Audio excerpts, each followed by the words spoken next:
Well, Patrick, first of all, maybe you could introduce yourself a little bit because you are a librarian in a traditional library, we may say, but you're Yes. also involved in many Web 2.0 projects. So, Oh, not directly involved, more the user of this uh-huh. project. But okay, but start at the beginning.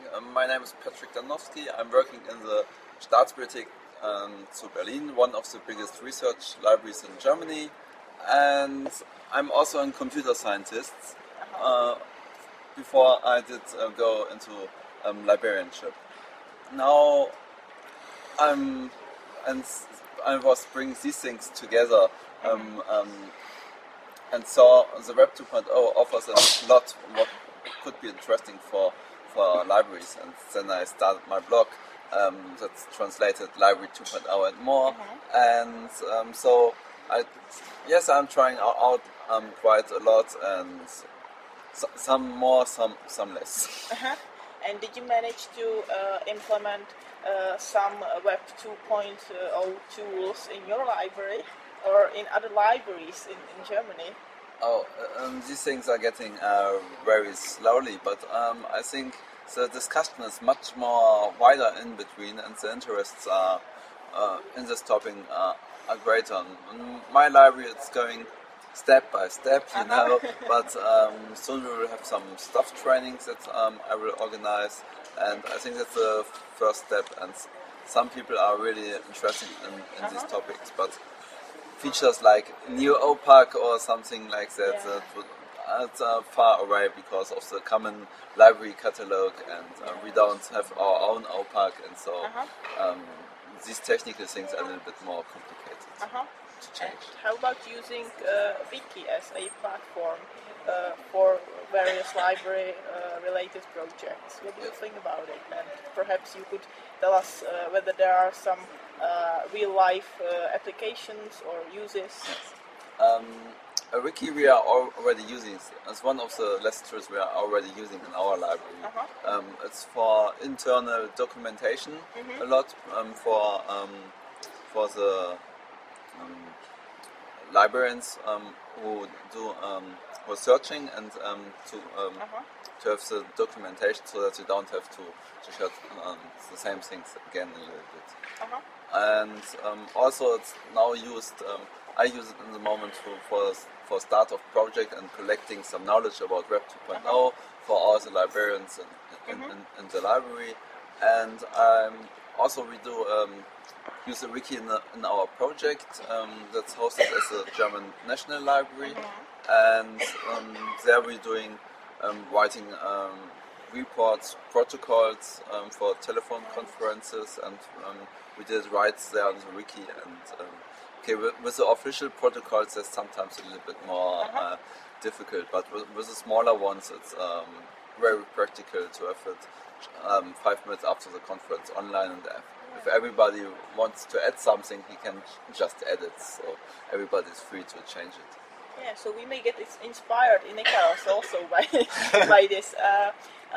Maybe if you are using Wiki, could you tell us whether you are using MediaWiki or some other platform, Wiki platform?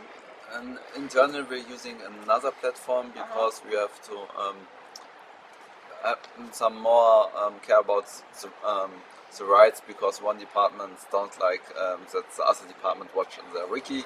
Sometimes it's a little bit more difficult, and MediaWiki. Separation rather than sharing then? Yes.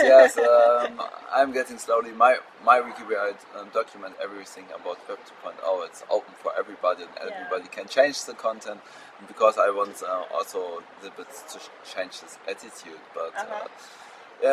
It's very traditional that departments are very strong, and so these things have to adjust it at the beginning, I think. And how about Web 2.0 and particular tools that you're using? Which one is your favorite? Which one you would recommend to us?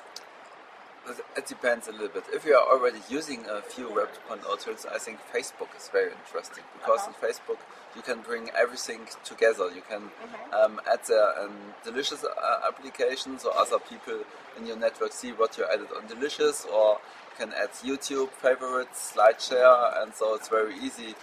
Or Twitter. Twitter is also very nice, and it's I think. In the moment in the Web 2.0 sphere, one of the hot topics. No, not in Twitter. You're writing like SMS, very short text messages. At the beginning, it was not quite interesting, but with the time, it's getting more and more interesting. Especially if you have some more people in your network. I think a lot of these tools, you just need a network and some other people who are also using it, and then they're getting more and more interesting. For example, one tool I didn't like a long time was going to Second Life, but then I meet some librarians who were already there, and then we did it a little bit together, and I find it more and more interesting. But I think it's not one of my favorites. It's very interesting to move in 3D worlds, but it's not. Yes, I think to get this tool a little bit better, there's a lot of work to do. Right, definitely. There's always a lot of work to do. Yeah. Maybe one last question. What is your relation to e-books, e-book readers, and reading from screen? Do you prefer reading from screen to reading from paper, or vice versa, and why? It depends of the source a little bit. So for blog articles, I'm reading always on the screen. If it's an article from a journal, I read it fast on the screen to get just the information if it's interesting, and if it's interesting, I will print it out and read it a little bit deeper on the print out. But I think I'm printing less out, and books. I'm still reading. I'm still reading books, and they're printed. E-books.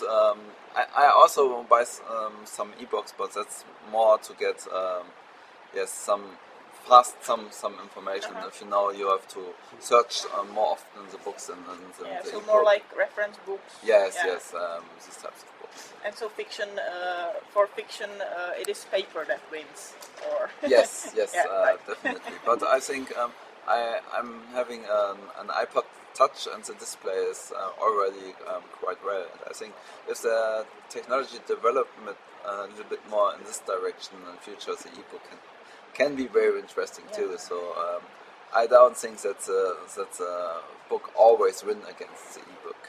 So. So thank you very much, Patrick. We see that the future of books is rather bright. So see you at some other conference. Yes. Hope to see you soon too.